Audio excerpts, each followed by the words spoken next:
As contribuições da psicanálise no tocante ao estudo da consciência. É disso que vamos tratar hoje. E não se pode falar em psicanálise sem falar do seu criador, Sigmund Freud. Quem foi Freud? Freud nasceu em Viena, na Áustria, em 1856 e faleceu em 1939. Ele criou, como já falei, a psicanálise, a teoria da mente. E o que vem a ser a teoria da mente? É uma disciplina que consiste em muitas teorias, né, que de forma vinculada formam uma técnica terapêutica para ajudar pessoas com problemas psicológicos ou psiquiátricos. Laureado em medicina, Freud estuda primeiro a anatomia cerebral para passar sucessivamente às doenças mentais. Transfere-se para Paris e depois para Nancy, a fim de aprofundar os fenômenos hipnóticos. Incomodado pelo que motiva, né, pelo que leva os pacientes a esquecerem certos fatos e apenas em estado hipnótico poder se recordar, Freud cria a teoria da mente, com a qual Freud apresenta que todas as coisas esquecidas tiveram um caráter penoso para o paciente. Tinham sido coisas terríveis para ele, dolorosas e vergonhosas. Por isso, eles haviam sido reprimidos, haviam sido escondidos, rejeitados na parte inconsciente da mente. E essas tendências reprimidas teriam procurado sua satisfação por outra via, por uma via indireta, criando justamente a neurose. Freud vai dividir a vida psíquica em consciente, que é a parte reduzida da vida psíquica, né? Em grande medida é determinada pelo inconsciente. E o inconsciente é a parte que domina, né, a maior parte de nossas vidas psíquicas. É uma parte integrante de nossa personalidade, bastante ativa e determinante, e na qual, né, as coisas existem e acontecem sem que a gente perceba, né? É a partir do inconsciente que Freud usa o conceito de libido. E o que é o libido? O que é a libido? É a força com a qual se manifesta a vida sexual. A sexualidade constituiria, segundo Freud, o elemento fundamental do inconsciente, bem como de toda a dinâmica da vida psíquica.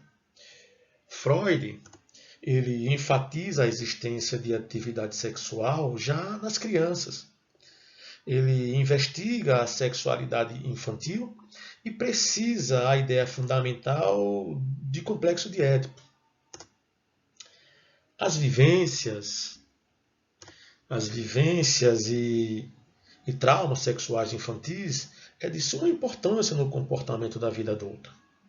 Ele percebe que regularmente os sintomas doentios estão ligados à vida amorosa do doente e que os distúrbios da vida sexual são uma das causas mais importantes da doença. É o inconsciente que fala e se manifesta na neurose. Freud escreve que o inconsciente é o próprio psíquico e sua realidade essencial. Por isso, Freud se vê obrigado a tomar a sério o conceito de inconsciente. O inconsciente, vai dizer ele, está por trás de nossas fantasias livres, nossos esquecimentos, nossos lapsos. É o inconsciente quem age em nossas amnésias e procura dar seu recado nos nossos sonhos. A válvula de escape do inconsciente vão ser os sonhos. E aí ele vai ter 3 textos que são clássicos da psicanálise. O primeiro é A Interpretação dos Sonhos, escrito em 1899. O segundo, A Psicopatologia da Vida Cotidiana, escrito em 1901.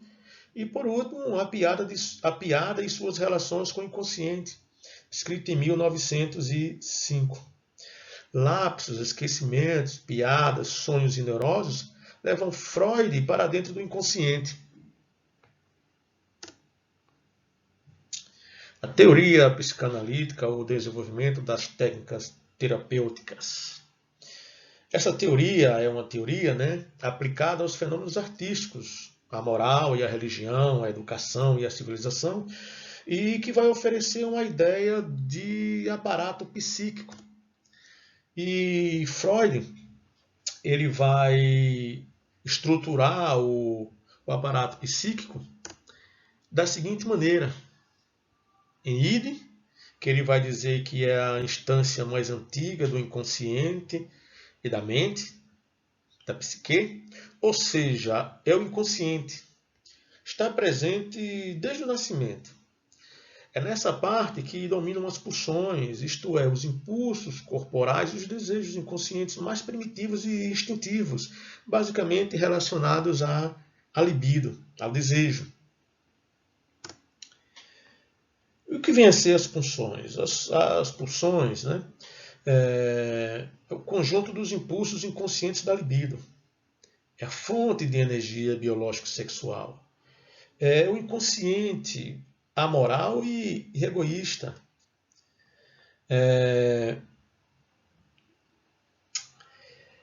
Segundo Freud, vai dizer que a explicação causal das neuroses são as pulsões desejadas e os desejos reprimidos. É aqui que ele encontra justamente a explicação causal dos lapsos, dos sonhos, né? São traduzidas em pulsões rejeitadas, em desejos reprimidos no inconsciente, mas não são cancelados. Esses desejos não são cancelados. Pulsões e desejos arrancados da consciência e arrastados para o inconsciente, né? Eles são arrastados porque são vergonhosos, são indizíveis, né? E sofrem uma censura contínua. E por isso procura não fazer reemergir na vida consciente. São guardados na mente as sete chaves. E a repressão e censura entram em ação porque essas coisas vergonhosas são desejos e lembranças de natureza principal sexual.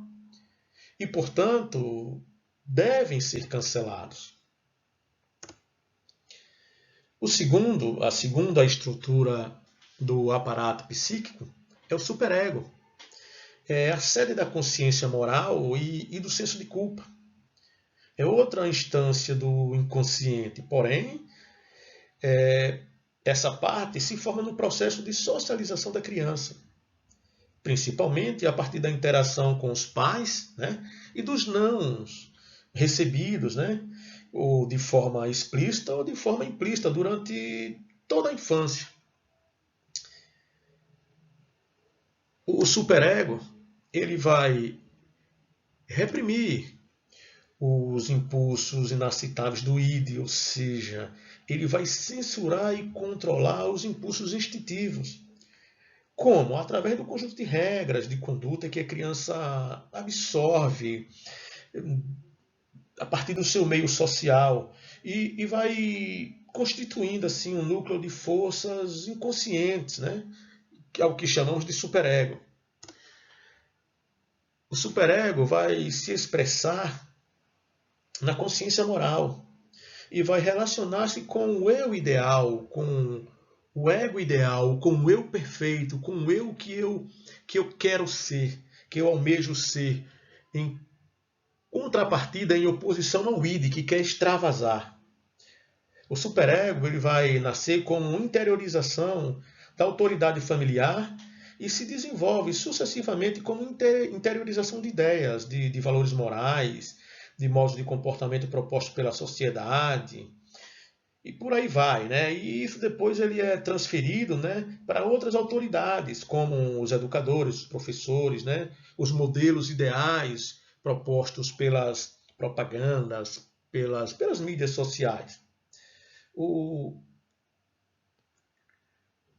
o ego, que é o terceiro aparato, né, a estrutura do aparato psíquico, ele é o representante consciente do id.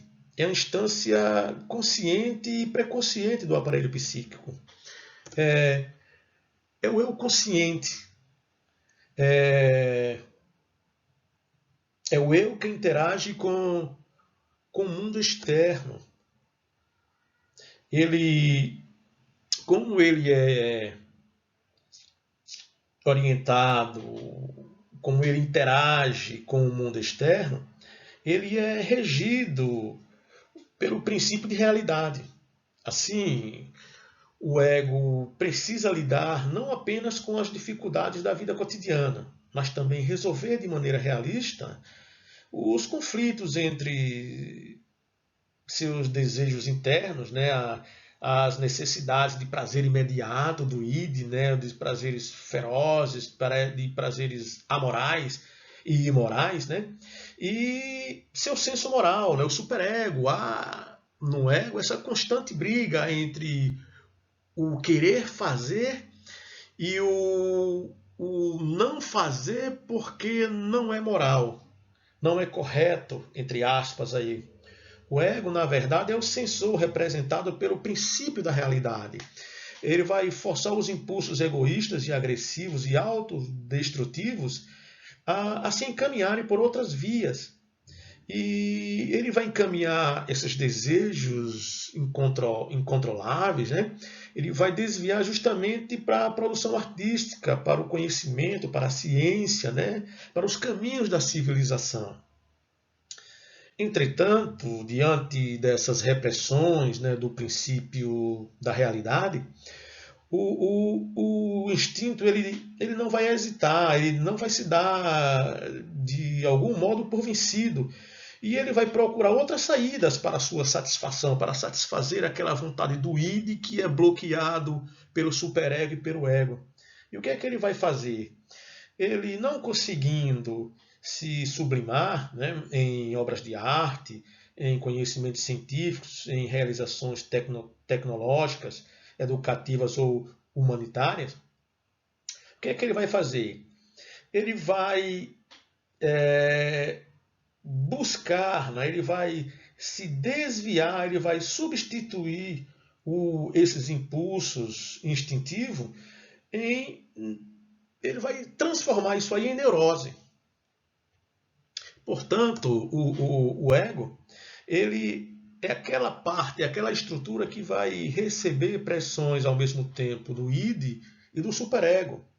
O ego, o eu consciente, portanto, ele vai se encontrar continuamente comercializando, né, em comércio, em barganha, em negociata entre o ig e o superego, entre o id e o superego, entre as pulsões, os desejos do id, né, que são egoístas e que tendem a uma satisfação irrefreável, total, imediata, e as proibições do superego, ou seja, as restrições e as limitações da moral e da civilização. Porém, né, o ego se defende desses ataques do id e do superego através dos atos falhos, né, que muitas vezes feitos por engano ou sem intenção, mas que na verdade seria a expressão de algum pensamento, juízo ou desejo reprimido. Também outra válvula de escape são os sonhos, né? Um papel primário na prática analítica tem a interpretação dos sonhos. Eles apresentam profundas ligações com desejos reprimidos no inconsciente, desejos que são quase sempre de natureza sexual. A análise também se aproveita do fato de que são acessíveis aos sonhos elementos esquecidos da vida infantil. E, por meio de sua interpretação, consegue vencer a amnésia relativa aos fatos da infância. Desse modo, o sonho vem preencher parte da função que antes se atribuía ao hipnotismo. E, por último, as projeções em outras pessoas. Aquilo que o indivíduo não aceita e reprime em si, de forma inconsciente, né, como sentimentos, pensamentos ou desejos, o que ele vai fazer? Ele vai projetar essas coisas nos outros.